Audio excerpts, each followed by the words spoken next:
Welcome to Positive Talk with Kevin McDonald. Hey, that's me. Hi, and welcome to Positive Talk. Our show features the best positive stories and people from around the globe as we endeavor to answer the universal question of why am I here and what is my purpose? Understanding that can change everything, and knowing your greatness is fundamental to living your best life. So join us right now as together we work to create the adventure of our lifetime.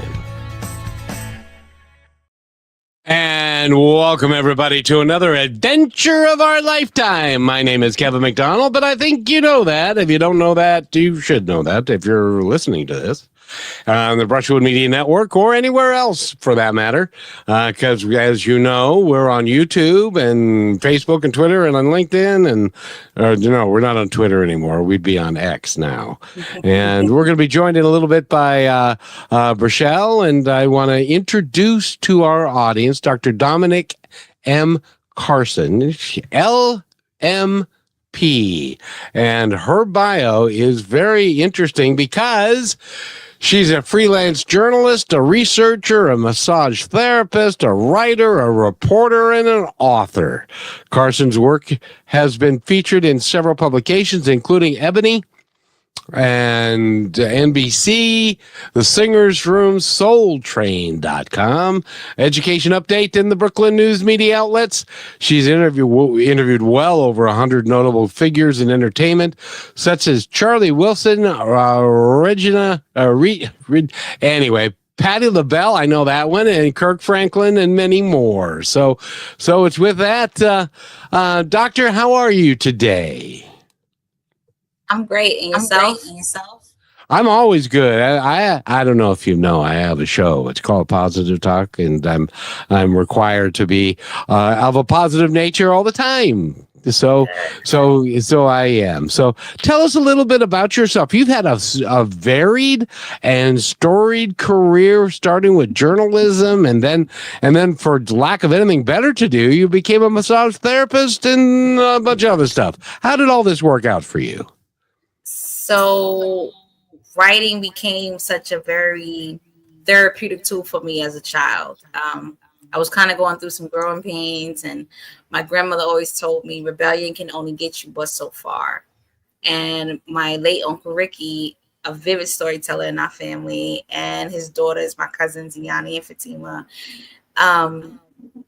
it motivated me to use writing as a tool to help me get through some of those callous moments in my childhood. So writing became a therapeutic drug for me in a sense.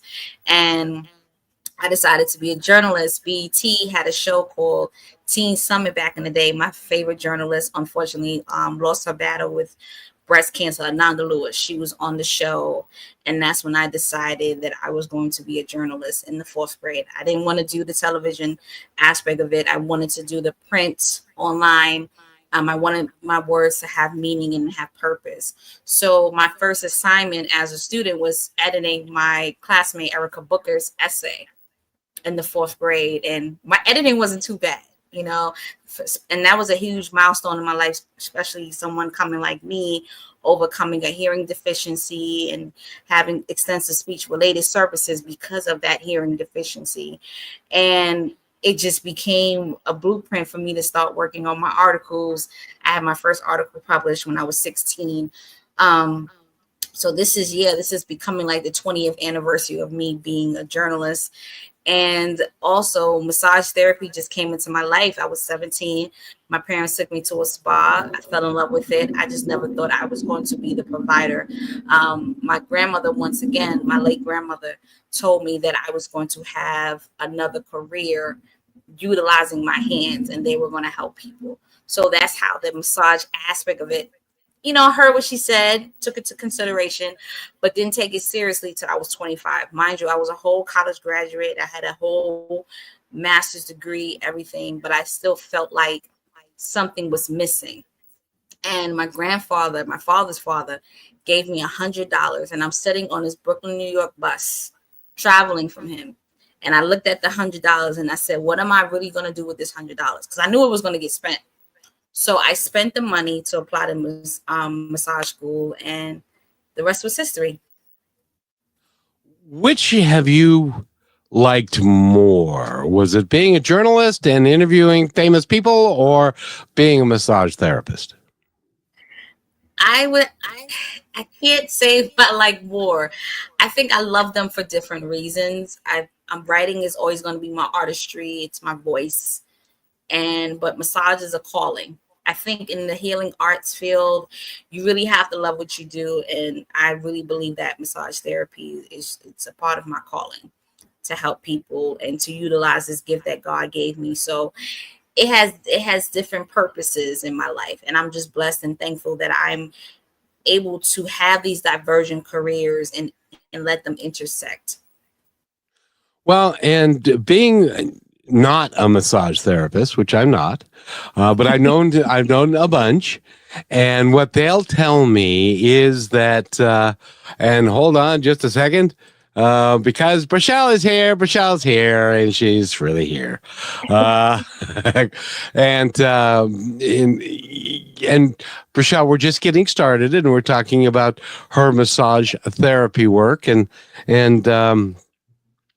a lot of massage therapists tell me that in the course of their work, because you have such intimate and close contact with people, that you learn some of the most interesting things and can offer some of the most sage advice to people who, in my world, now some people don't consider it this, but in my world, when people are at their most vulnerable, if that makes sense. Yes. It's a very delicate, vulnerable, life-changing profession. That's why I said you really have to love what you do. You really have to love people. You have to love service. You have to love, touch should be an innate desire. That's something you want to take seriously as a healing arts professional, as a muscle recovery professional, because when people are laying on your table, it's a very vulnerable situation for them, whether they're on your table from 30 minutes to 2 hours. And it's your job to help them heal and help them recover their body in the most efficient way that you know how. So with that being said, I really believe that you have to love what you do. I had a massage professor when I was in school. She said, whatever is going on in your heart, it will be delivered in your hands. And I really believe that. And from that day, I made a personal vow that whatever personal anguish or personal issues that I'm going on in my life, that I don't bring that into the treatment room. And I have followed that vow within these last 6 years that I've been a massage practitioner, because it's not fair to me. It's not fair to the client. And there's been some hard days. There's news that I just literally found out before I went into a session. But it's like when I go in there, I just remember the vow that I told me. The only time devastating news that I did not finish my work day was when my good childhood friend and sister passed away from breast cancer. I found out, and because of how she passed and how close we were in age, that was the time that I really had to register, like, okay, what just happened? That was the only time in my career that I just left early. Like, I didn't have anything on the schedule. I said, all right, let me just go. Because that was something that I was not able to register at that moment. Yeah. That can be some of the hardest moments in your life, especially since you're not now. Let me put this into context, because I'm a little bit older than both of you, and so I've had a good number of my friends in their 60s, late 50s and early 60s, that have passed away, and it's part of life. But when you're young, when you're in your 20s or 30s, that's very unusual, and it can be very difficult for folks. And I wanted to ask you too, when you were doing, well, first of all, Brachelle, have you ever? Yeah. I have never. I say this with all humility, I have never had a massage in my life. Have you? I have. I've had two after the last car accident that I was in. I had Doctor, close your mouth. I no, I'm just kidding. It was a very good. It was a healing experience, because it wasn't just it was really somebody, how you're describing it, doctor, is somebody that was there for you. It's more than just somebody, okay, let's get all these knots and ties out of your body. I experienced crying. I got to have an experience. One of them was an older lady, and she just talked to me like, girl, let me give you a perspective on where I was at my age and where I see you, you know, like it's much more than healing just your body. And I think it's a very beautiful experience. And yeah, I loved how you mentioned the vulnerability of it, because I didn't know what I was getting myself into, but the person makes the experience everything. So I really do believe that. And I love that you're in touch with that, doctor, because Thank you. some are not, unfortunately. Well, and for those that, by the way, Rochelle, can you hear me pretty good? Pretty well? I can hear you. Can you hear me? Yep, you're great. Well, because I somebody said to me, you know, you should probably have a massage because your back is hurting and stuff. And I said, okay, well, I can go do that. And I said, what's it like? And they said, well, the first thing is you take your clothes off. And I said, no, I'm not gonna go there. I'm not into that. Thank you very much. And have a stranger walk in and stuff. So anyway, so I've never had one. And but I understand that they can be very therapeutic, and they can also be a very body, mind, spirit adventure for people, because it is more of a total thing, and it's a direct connection between two human beings that you literally, as a massage therapist, care for somebody's well-being and how their body is functioning and all of that. Am I right in that? Yes, I was getting ready to say the massage is an art of healing through touch, where you're meeting compassion and connection to nurture someone's mind, body, soul, and spirit. So that's why I like to say massage is more than a touch. It's like a conversation. Like my hands are having a conversation with your body to help you alleviate tension and establish your peace after the treatment. Was that your experience, Rochelle? Yeah, it was similar, especially like I would relate it to a few months ago, I went and got a energy work healing meditation done with a Reiki artist. And I would say that it was almost a similar experience, but it was more in tune with my body rather than just my spirit and my mind, because it was like all three kind of in one, because I walked out of there not just still trying to, okay, you know, let's focus on keeping that tension relieved. There was no tension. There was, and it was almost painful at first to have your body be used to having that massaged out, because a lot of people, we get comfort in our tension because that's what we're used to. And so when you're kind of coming out of that and you're loosening up, it can be very uncomfortable. And then when you're doing it also just in more of a whole sport, because I even had her ask me, if you don't want to talk, we don't have to talk or anything. I'm sincerely just here to give you my energy. And I thought about, this is how I felt when people took care of my grandma, or when I did. I didn't care about their body. I didn't care about the situation in life they were in. I didn't care about what they were going through. I just wanted to be that person that's like, hey, let me help nurture and take care of you. Because not most people will open up enough to be able to do that in the first place. So you have to provide that space. Is that correct? Yes. Okay. Well, I think what you're doing is wonderful. And she's also, by the way, and this is where I'm going to get lost a little bit, because you guys are younger than me. And so a doctor has interviewed, she's also a journalist, and she's also an author. And she's also interviewed lots and lots of famous people who I may or may not know because they're of the 90s or the 2000 group. And some of them are musicians and soulful musicians and do that kind of stuff. You mentioned a name that I wanted to see if Rochelle, well, I did. Who was it that you mentioned, or before the show even began? So I wrote a biography on a 90s R&B singer, John B. He was Babyface Prodigy. If you know the R&B song, They Don't Know. That was him. Yep. Yes. There you go. I love it. He wrote the biography. I love my R&B. Yes.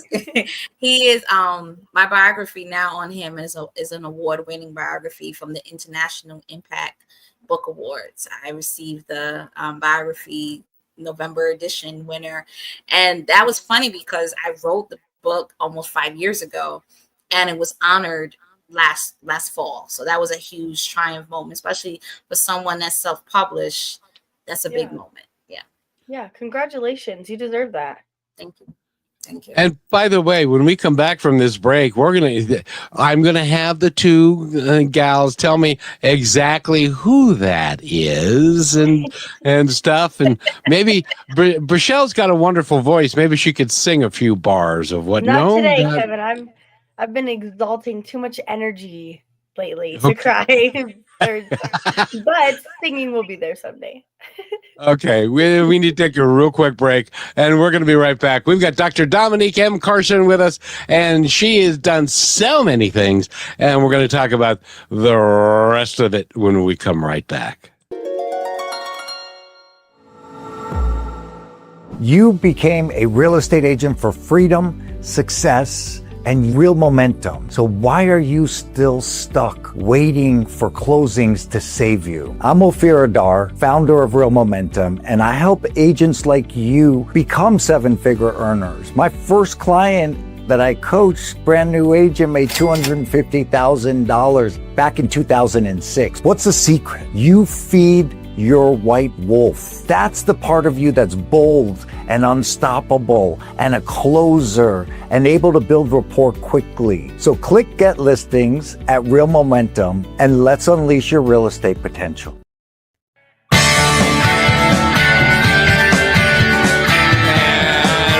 Welcome back to the show, everybody. My name is Kevin McDonald, and we've got Brichelle is here. She's here. That's her. And we've also got Dr. Dominique M. Carson with us today. And I got to tell you, you strike me, Dr. Dominique. Can I call you Dr. Dominique? Yes, you can. You strike me as somebody who does feed your white wolf. Do you know what that term means? No. Well, it's an old Indian term, and it's about and for those in our audiences, and thank you for bringing that up, because those in our audience who have no earthly idea what feeding your white wolf means. There was an elder in an Indian tribe, and two young bucks came to him, and they were saying, well, how do we know how to live? How do we know what we're doing? How do we know to do the right thing? And he said, well, you have either your white wolf or your dark wolf. And those are the both sides of you and your ego and your personality and all the things that are about you. And you get to make a choice. And they said, well, what choice is that? How do I know if I'm going to follow the dark or the light? And they said, well, you feed the one that you want to follow, the one that you believe is going to help you the most. And if it's the dark side or the dark wolf, you may not get the things that you want. If you feed the white wolf and you have power and resilience and all the things that go along with that. So feed your white wolf. Does that make sense? Yes, I love it. It's kind of like a fable. Yes, it's an Indian style fable, and they use things like wolves and buffaloes and stuff because that's all they knew. So the fables and Aesop stories, Aesop stories. That's why I said fables. So what I'm hearing, it sounds like it's a fable. Mm-hmm. Yes, but it has the element of truth to it, which I guess that's what a fable does too, doesn't it? Yes. Mm-hmm. See, we've learned something new today. Isn't that cool? and okay, so tell us about the book that you've written about the guy that I have no idea who he is. I'm so sorry. And it's Dr. Dominique, and people in our audience are going, oh, that sheltered old man, he doesn't know anything and stuff. So that's okay. You're here to learn. Educate me and the people in the audience that are going the same thing. So I decided to work on this biography on John B. I'm a big John B fan. He was like the 90s it R&B guy. So think of a combination of Michael McDonald and Tina Marie. That's the best way I could tell you. His voice was a mixture of that. And he was a California native, started out as a babyface protege. And it seemed like when he was under Babyface mentorship, starting out in the business, he was able to write for a lot of people. Toni Braxton, Spice Girls, etc., etc. They came out with the Grammy-nominated song, Someone to Love. It was on the first Bad Boy soundtrack. And then from that, he was able to have a career that's literally 30 years. We're celebrating the 30th anniversary of his first album. So I had a chance to interview him. And from that interview experience, I wanted to write a biography on someone that I thought was truly a musician, a singer, a songwriter, but doesn't get enough credit, especially in R&B. And if you want to add to it, the ivory soul of music. See, in the 80s, you had your Tina Marie, and I love Tina Marie. But it was like when John B came out, he took it to another level. Like this was a Caucasian guy working with rappers. You know, he worked with the late Tupac Shakur. He was the last physical person to work with Tupac. He worked with Jay-Z before there was a Justin Timberlake. You know, he worked with Nas before a lot of these Caucasian singers were working with rappers. John B did that. So I just wanted to write a biography where I'm able to acknowledge one of the singers I love. I submitted it to a couple of awards. It was nominated, and then it led to being an International Impact Book Award. But when I wrote it, I just, I know you have to get a buzz for people to understand, and it was on Amazon. But for it to come back full circle nearly 5 years later, and I wrote it during the pandemic because remember, Massage, we were shut down because of COVID. I wrote it during the pandemic, and it turned out to be one of the greatest things that I did. Yet. Say yet, because you're not done yet. Yes. You got a long way to go. Yes. And I got to tell you, the only babyface that I know was Babyface Nelson, who was a gangster in the 30s. That was a long time ago. That's a long time ago, yes, Rochelle. Well, I saw a movie about him when I was a kid, and so in any event, so he was John B was a white guy in a really in a black world, and all the folks that he worked with and stuff. But you've interviewed some really amazing artists, haven't you? Yes. Do you want to talk about it? Sure. So the first one, my favorite interview, I've interviewed Charlie Wilson. That was home for me because I was a Gap Band fan. That was from my grandfather's coming from South Carolina. They listened to a lot of the Gap Band. So I was able to interview Charlie Wilson 3 times. And each time I interviewed him was such an enlightening experience. I would have to say Eddie Levert from the OJs. That was the closest thing that I was going to get to Gerald Levert. I would say Snoop. Snoop was my longest interview. And that was by accident. A journalist called out. I had a great relationship with a publisher. She was like, hey, can you interview Snoop on the phone? I was like, and Snoop is my favorite West Coast rapper. His melodic, smooth sound. And originally we were supposed to have 30 minutes. I spent 2 hours with him on the phone. Yeah. Because he just loved the energy. And then now I would say interviewing Monica, that was huge, especially this is the 30th anniversary of her first album. Brandy and Monica, they're going on tour. It's so many legends I've interviewed. Even Patti LaBelle. I interviewed Patti LaBelle while I was working. I was on my lunch break interviewing Patti LaBelle. So a lot of these artists I interviewed, I was in a corner somewhere in a lunch break in a special room with a digital recorder, letting them talk. And then the other iconic moment, since Biggie is my favorite rapper, I interviewed his offsprings. That was a big moment for me as a Brooklyn native and as Biggie is my favorite rapper. And there's so much more, but that's the ones I could think currently at this moment. That's amazing. Thank you. And I know who Patti LaBelle is. Does that count? Yes, that counts.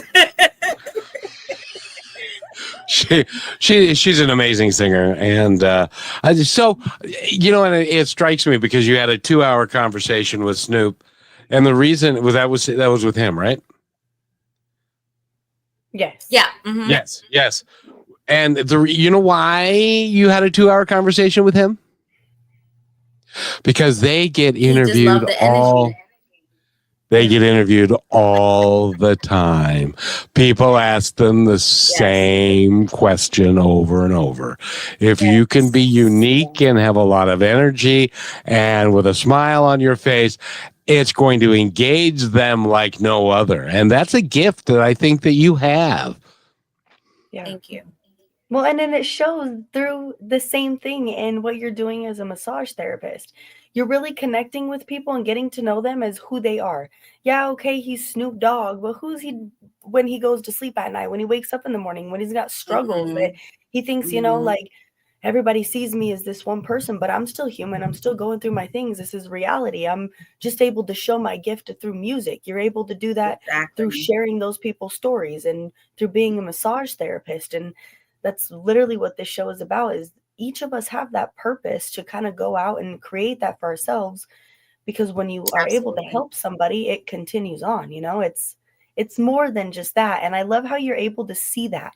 You connect with people who they probably have people that come to them and just sound a fool, say things that make no sense, and just flabbergasted, and you're just like, hey, what's up? Like, how are you doing? Yep, Tell me a little bit about you. Let's just I was starstruck. I was starstruck when I first started interviewing celebrities, because I'm like, oh my gosh. And then it just clicked one day.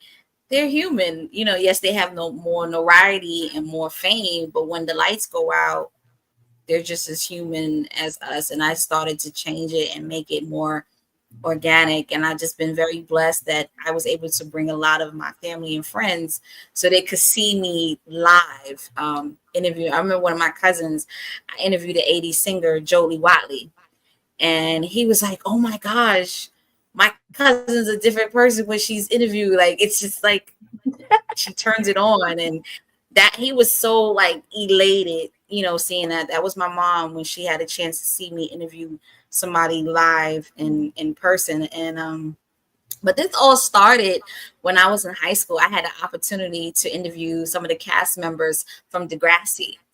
MTV had a high school journalism workshop. This was back in the late 2000s. And my editor-in-chief, Onisha Bing, she's an Emmy award-winning journalist now. And we had an opportunity.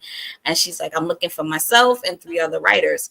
So I was just happy to be there and just be a part of the interviewing and reporting. And she was like, no, you're going to write the story with me. I said, what? Like, I'm gonna do what? Exactly. I was like, you want me to co-write this story with you? So that was like my first infamous celebrity interview, was the cast of Degrassi. And that's when Drake, the rapper, was just coming up into the music industry. So to see that, that's a blessing. That was like her, the musician. I interviewed her when she was in the early stages of her career. She was Gabby Wilson. She wasn't even her yet. Really? I interviewed Coco. Yes. I even interviewed Coco Jones during her Disney Channel days. Like, and to see these artists be like, Grammy award-winning artists, her winning an Oscar, like that's life-changing. Yeah. That is amazing. What's it like to interview somebody who's won the Oscar and not ask them any silly questions like, what's it like to win the Oscar? I just think it's like what Rochelle said. You just have to be relatable and try to put yourself in their position and try to figure out questions that the ordinary person doesn't ask. Try to fill them out. Who are they as a person? That's what makes a good headline. That's what makes my story more, relevant or potent than Michelle's or whoever is the person that's writing that story. I think that's one of the most compelling things that you can do as a storyteller. And that was one of the things that they taught us in journalism school. Like when you're writing, especially features, you can start it off in a way that's with an anecdote, with a statistic. But that's kind of like what we do in speaking. We may start off our speech with a question, a segment, a statistic, something. So it was like I'm able to incorporate those elements of journalism into speaking, and that came like a subcategory. So to answer your question, I think it's just about just being natural and just polished and poised and sophisticated. So you allow people to introduce themselves as the real them. Well, I know we need to take a break, but I literally love how you are able to see that, because it's easier for them to respect somebody who talks to them like that, because imagine what it would be like to be them. How overwhelming, how many emotions, how much they're really holding underneath that face that's smiling with all those flashing lights. Do you think you would really be that happy? Like, do you know what they have to get through on the inside just to show that on the outside? And so to be able to like dig a little deeper and be like, hey, I respect you one-on-one, like rather than aside from all your fame, like who are you? Who are you? How you said that is interviewing her when she actually had her original name. That is extremely powerful. So sorry, Kevin, I just had to say that. No, thank you. And that means I'm doing my justice as a journalist. That makes me want to, I believe in having a phrase, don't be afraid to fit out instead of afraid to fit in. That's all the journalists that was doing the dirt, the yellow journalism, and all of that. I wanted to be original. I wanted to follow that ABC acronym, having accuracy, brevity, clarity, with a headline or with an angle that will impact the lives of readers. And that's why I always believe that journalists are authors to the world. And in elementary school, we have this literary concept called author's purpose. And there's 4 elements that an author can do. We can inform, we can instruct, we can persuade, and we can entertain. That's what journalists do. When you really think about it, we are authors to the world. And that was from that frame of mind, from that literary concept that I learned in the 4th grade. I was able to carry that over into my career as a journalist.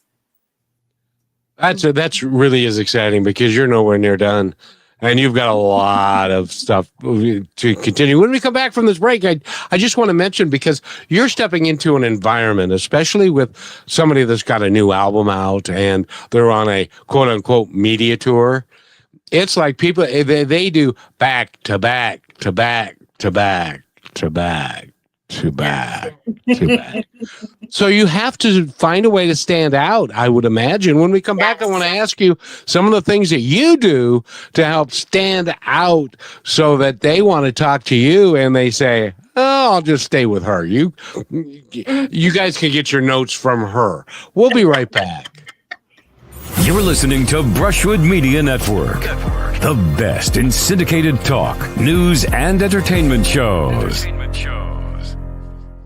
When the game is on the line, championship teams know the game plan. They communicate and work together to win. We all need a game plan to protect ourselves online. Talk to family and friends so they know how to stay safe too. Create strong passwords, turn on multi-factor authentication, update software, and recognize and report phishing, because online safety is not something you want to fumble. Get more game-winning tips at CISA.gov/secure our world. Then share them with family and friends. And welcome back to Positive Talk with Kevin McDonald and Michelle. She's right over there. That's her. And we've got a great guest for you today. And I'm learning so much. I even know a few of the names that you said there and during part of that. And that's really good. Now, when you were young and you were in 4th grade and you became a journalism major and stuff, did you did you think out of the box at that time? Because they have a tendency to tell you kind of the same things as like A, B, C, D. This is what you do, and this is how you do it. And you made the decision not to do that and to do it a little bit different way. Bless you, and to do it a little bit different way. Is that right? Yes, I was taught to challenge the status quo when you need to, because I saw my mom do that as an educator.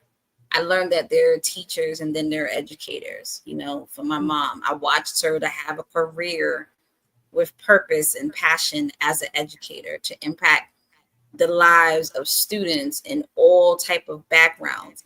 And she's at the end of her career shortly. But even some of the most dominant and the rough kids, some of the most hard-headed kids, she was their favorite teacher in the end. Because I realized as a leader, you may not be liked, but the impact has to outweigh that, that type of category.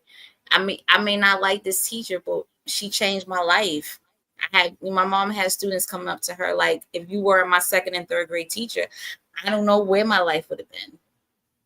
Sometimes it takes one or two teachers in a child's life to change that. And I was just very blessed that I was able to have a mom and an educator merge and together, because it impacted me. Like, if I'm going to do something, let me put my heart and my soul in it. Anything I want, I have to work for it. That's the kind of school that I came from. Anything you want in this life, you have to work for it. You have to go after it and then work for it for the greater good. And even though you may work at it, it may not come to you, naturally as always. But if you're determined to make it alive, to make it impactful, you got to keep working at it. And like I said, in the early years of my life, I had to work twice as hard, especially overcoming a hearing deficiency for the first 3.5 years of my life. I was working twice as hard on my writing, my grammar, my organization, all of those elements as a writer because of that early, mishap in my life. So I just had it. And then my grandparents, they saw my dream. They subscribed to every magazine for me. I was reading and working on, researching different journalists through over the years because they were on board. My grandparents were on board. So first of all, I got to ask you, what grade does your mom teach, and is she about ready to retire? I'm trying to get her to do it by next year. She's been in the same school 31 years in September. She teaches childhood education. She's taught all grades except pre-K and kindergarten. So she's taught 1 through 5. At one point, she was a math teacher and she was a science teacher for elementary. Wow. Mm-hmm. That's dedication. Like, not only did she show you in what she did, but she taught you through even the things that she learned. Hey, this doesn't work. And I figured that out and I worked really hard for it. But because I was able to figure that out, that's also a blessing, because now whatever I turn my attention to and the way I redirect myself, the outcome of that is going to be great. Is that close? Yep. Yes. Yeah, but when you got home from school and your mom said, "How was your day at school?" you had to tell her the truth because she knew you was lying because she's there. So that's a hard place to be. But honestly, I loved school though.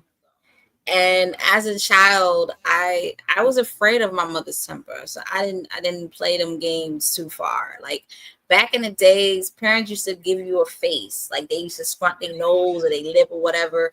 And you're like, okay, let me not, go down this road. And you don't see that parents doing that anymore. But back in the days, they used to just make a face and you're like, oh, I'm good. When I tell you afraid of my mother's temper, I was afraid. Like how people are afraid of public speaking, I was afraid of Monique's temper. That's why me in trouble, we didn't hardly do that a lot as a child. And my 5 whoopings that I got in my whole life, I promise you it was something that was for a purpose.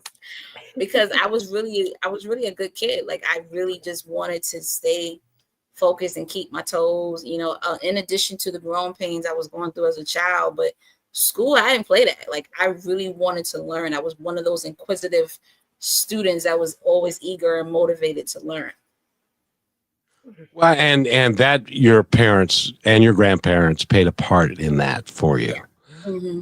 which that by the way is a lesson for all of us to learn, is that as parents now and grandparents, we need to take care of the kids and make sure that they're getting the learning that they need to be a success. Yes. Well, and think about how much it's helped you in your life since then. Now you get to take what you experienced from your mom's learning and through your version of learning, and you get to go expand that into learning about other people and sharing that to the world. Mm-hmm. Because I can guarantee that the people that you interview respect you so much and are actually so thankful that they got that time that maybe just stopped and stood still in a moment and understood that, hey, like, if there's one thing that I want people to hear about me, it's the story that I did with Dr. Dominique, because of the way that she did it, the way that we were able to just have a conversation, kind of like the way we do this show. It's not like, first we're going to talk about this, then we're going to talk about that. It's because life isn't that way. This doesn't happen, and then that happens, and then anything can happen at any given point. And Absolutely. also, it's such an honor, I bet, too, because when these people move on and you watch them literally grow through their life, like from Disney Channel to singing to doing this and later on, and then if they were to pass on and we had that, like, oh, well, that one interview Dr. Dominique did with them, we could use that as a good memorial. Like, this is what I want to be remembered as. Yeah. And I don't think a lot of people really get to be heard in that sense. They just put a title on themselves instead of, hey, this is Dr. Dominique, this is Prashel, this is Kevin. Yes. So important. Yes. And I love the fact that your mother could just look at you and you knew everything about what was coming if you didn't shut up and behave at that moment. Yes. And I'm so proud of you for being that kid that's like, I'm going to listen to that. Because there was times I was like, what, I'm so bored. And you just made me so mad that I'm going to give you that look back and we're going to see who wins. No, I was afraid of that look. I was like, no. And I think, and it was only those few times I did test it. And then I was like, all right, I'll learn. No, I didn't. I saw it. Nope. So the best thing about those early years when teachers were out and substitute teachers would come in, and I was like, I want to go to my mother's classroom. And my mother at first was like, oh, don't think you're going to get any special privileges because you're my child. I was like, lady, what are you talking about? I just want to just sit in your classroom. Like, I'm not. And when I would sit in her classroom, I would just watch her teach. And the best thing I saw her do was that classroom management. Because a lot of these teachers today, they do not have the classroom management. If you do not have classroom management, there is no teaching. Like, who are you teaching if you cannot manage your class? And in the 30 years that my mother's been teaching, I've never heard her scream at a student. I've heard bass, giving them a face, but yelling, no. Yeah. No.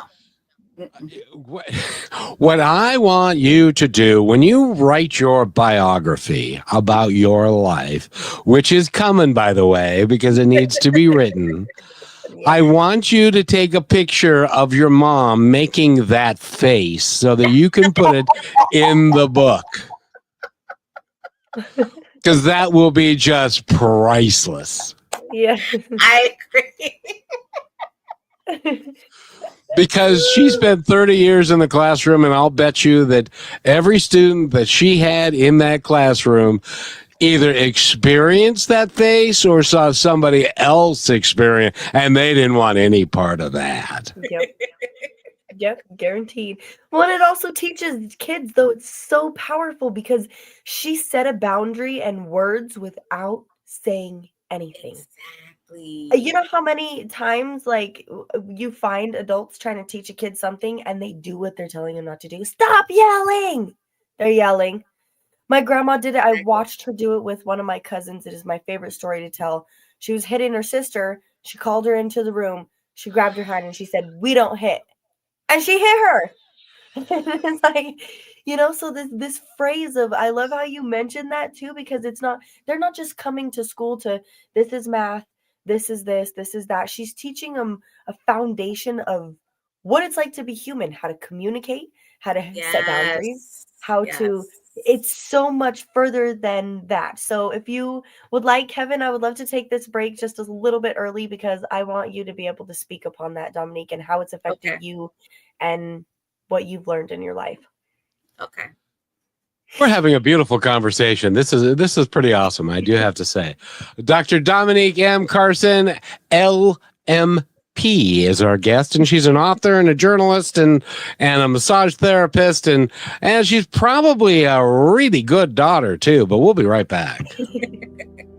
As you go about your daily life, look closer. As you gather with family and friends who love and support you, look closer. There are youth right in your community who don't have the home, warmth, and healing you have.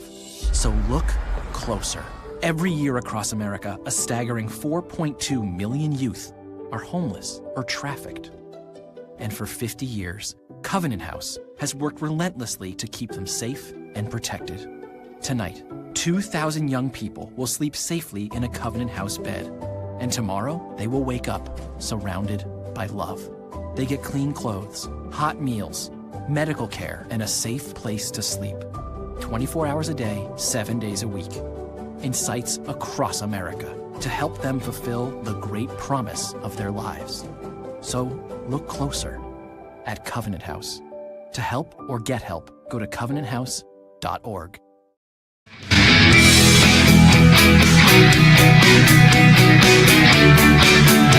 And welcome back to Positive Talk. And Dr. Dominique, I apologize, but that's the music that I grew up listening to, and what and I'm afraid rap was, and I never understood it, and in any event. But anyway, so Rochelle, you take the lead and make sure Dr. Dominique remembers the question. Yes. So pretty much just what your mom was able to teach on a foundational level of life skills for these children, what you were able to watch that she did that helped you, or maybe even situations you're like, that is a situation that framed this and changed the way I thought about that. Anything you'd like to share, because I'm very curious. I would say it helped with my speaking. My mother, the classroom was her stage. She knew what to do as soon as she walked in the classroom. She could have been going through a harassment with a colleague or a principal, but it was like, as soon as she went in that room and 20, 30 students are in her classroom, she was teaching, and she owned it. It's like she kicked the door down and just killed it. And that's the biggest thing I realized as a speaker. You want to be original. You want to be natural. You don't want to be so stoic and just be in this box. And there was some students that challenged it, but it was just her attitude. It was the confidence that I saw. And I think that's one of the reasons what made her the teacher she is, through decades later, because there were mentors guiding her. There was education professors that were guiding her prior to her being a licensed professional. And I just took that element as a speaker. If I'm going to be on these stages, I want to own it. I want people to feel what I'm saying. I still get nervous speaking, and I've been doing it 15 years. I still get nervous, but it's like when that light goes on, same thing. I still get a little twinge when I have to interview people, but I let it flow, and I let things be organic, because that's what I saw what my mom did with her career. Is like, you want to have passion, purpose, productivity, and pressure. You need pressure too, and in any realm, to keep yourself going and not be complacent and not be comfortable, to challenge you and sometimes give you a reality check. Because unfortunately, when people live by the praises, they die by the boos. They can't handle the pressure when they're getting those boos. And pressure, is needed to create diamonds, and pipes burst under pressure. So I'm always creative and thinking and innovating myself. My grandmother always told me, when you think you're doing excellent, somebody's doing extraordinary around the corner. And just those elements, just those principles that my family taught me. If you are the smartest person in your circle, you need a new circle. That's why I was just so fortunate that I went to the high school that I went to, because I saw what my grandfather was saying. I did not want to be the smartest person in my circle. Teach me, elevate me, encourage me to whatever capacity, because that all played a role into the elements I am now in my career. Very beautiful. Do you realize that you just said a t-shirt? Yeah, no, I've already gotten a few things that she said, but there was some, I was just trying to listen, so I couldn't even type it out. Write down the 4 P's. Yes, what was that you said? I'll write it in. Okay. Yes, put it in the private chat. We're going to make that a t-shirt. No, Dr. Dominique, say it again so our listeners can hear it come out of your out of you. Perseverance. Passion, purpose, productivity, and pressure. Passion, purpose, productivity, and pressure. See, now that's the 4 P's. You put that as P, and then you put the name on it, and then that goes on a t-shirt or a bumper sticker, or maybe it'll be a chapter in your autobiography. Wouldn't that be? Wouldn't that be just special? Yes, that'll be amazing. Do you get this? I'm also going to make a t-shirt. If anybody wants to buy one, it'll be on our website at positivetalkradio.net under merch. That is going to say, "Don't be afraid to fit out." That is so powerful. When you brought that in the beginning of the conversation, how we're ending it by saying being out in a circle that is bigger than you, people that are bigger than you, because I got to a point even in my life where I felt like I was just teaching everybody around me. Do you know how tiring that is? Like, I've already learned this. I've already been through this. You need that growth. You need that pressure, how you said, to build those diamonds. And I love how you shared that your mom was that person also for those struggled kids that went back to her and was like, if I wouldn't have had you, because I was that kid and I had those teachers. And in the moment, oh man, I hated them. They were my worstest enemies on the planet of the earth. And I look back and I was like, if it were not for them, I would have never understood. And I wouldn't have questioned myself the way I did. And it was even like, I could see that maybe your mom would, correct me if I'm wrong, be the person that would challenge those kids. Like I had people do with me that was like, oh yeah, you don't want to do it, then don't. You're not going to listen, then don't. You want to do whatever you want? Fine. Yep. I was the kid that you didn't. She was one of those. Tell me, yeah. Tell me do and don't. And then it came to like, no matter what I'm going to do, I'm going to do. Because she was incorporating choice. Yeah. And then I'm like, hold up. Let me think about this choice I'm about to make. So. And then if you make the wrong choice, the look comes. That look. Oh, put your head down.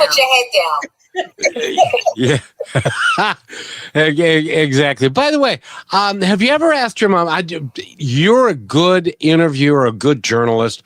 You need to interview your mom about her technique, about what she did, and the differences in children and parenting that have happened over the last 30 years. Because I think she would tell you, well, you tell me. I'll bet you she would say, yeah, there's a huge difference between now and then. Yes, absolutely. And the differences are profound, and so she can help parents, figure out that maybe what they're doing now, they could go back to what previous generation, at least in your household. Because I got to tell you, do you have brothers and sisters? Yes, I'm the oldest of three. And I'll bet you they're doing well too. Yes. So that worked out well for you and for everybody, and that's really cool. Mm-hmm. And by the way, I think we've gone all this time and we haven't talked about the book that you read. Yeah. It's a coloring book, actually. I have it here. It's called Tribe. It's a massage therapy coloring book. And in the book, we educate you first on what massage therapy is, and then you get to color. So this is one of the pages that release 10 to other pictures is soothe your senses, revitalize your soul. Oh, I've been working. Oh, that's really cool. So, yes, no, that's really cool. Are we having audio issues, Rochelle? I think so, but we're honestly handling it amazing. I think there's delays and there's some echoes, but let's make sure. So to find the book, Dominique, I'm guessing that it's on Amazon and all those kind of fun places. And if you go to a family local bookstore and they don't have it, you can ask them to order it. Yeah, I can. Yeah, they can. It's on Etsy, so you can find it on Etsy as well. Okay, perfect. And we are going to run out of time, Dr. Dominique, but I would like to allow you the opportunity. Well, maybe I'll have Rochelle say this. She does such a good job with this. Go ahead, Rochelle. Before we go, anything you'd like to share with our listeners, our viewers, that can just maybe food for thought to leave this interview with, because it's been powerful and you've said quite key things. So go ahead. Align actions with intentions, and don't be afraid to match your priorities for your opportunities. Can you say that one more time? Because that was so good. Okay. So align actions with intentions, and don't be afraid to change your priorities to match your opportunities. Perfect. Well, thank you so much for your time. And again, what is your website? So anybody can go there and find you. Well, I'm going to give a free giveaway. It's tips to consider before getting a massage. 60% of people do not know what to do before a massage. So you can go on to tipsmassage.com. That's tipsmassage.com, and they can download the checklist, and they'll give them an option if they want to purchase the coloring book as well. Very good. So can you give us a tip or two from that list? Like, would part of it be like, keep your clothes on, or no? I'm kidding. Can you give us a tip or two? I would say hydrate and bathe before you get a massage.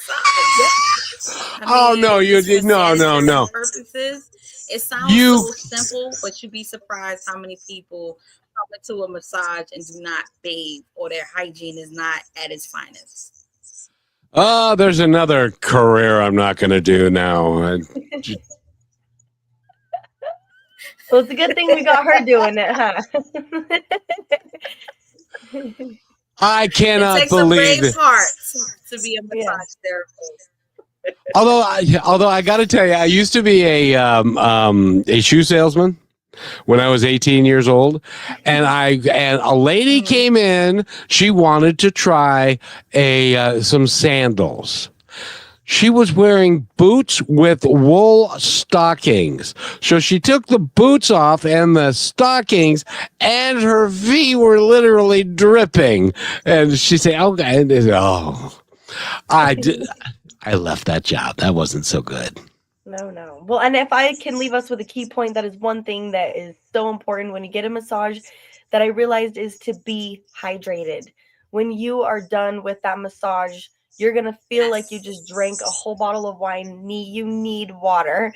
So be hydrated before, be hydrated after, and be prepared to maybe even give yourself some space before and after. Thank you, Rochelle. Give yourself some serenity, because it is a lot. It doesn't seem like that much, but your body really goes through a lot. So be gracious. And by the way, is 20% tip Is it 20% tip standard, or is it 25% now? 18 to 20%. 18 to 20%. No, that's not enough. That's not enough. Dr. Dominique M. Carson has been with us. Thank you so much for being here. We got to run, but everybody have a wonderful day, and go get a massage for me, because I'm not gonna. See ya. Thanks for listening to this episode of Positive Talk with Kevin McDonald. Our purpose is to provide everyone with a positive, entertaining, and educational experience. I would love your feedback and comments about the show, including possible topics and great guest suggestions. Please email me at kevin@kmmedia.pro. And remember, be kind to one another, because each other's all we've got. That's Kevin@kmmedia.pro.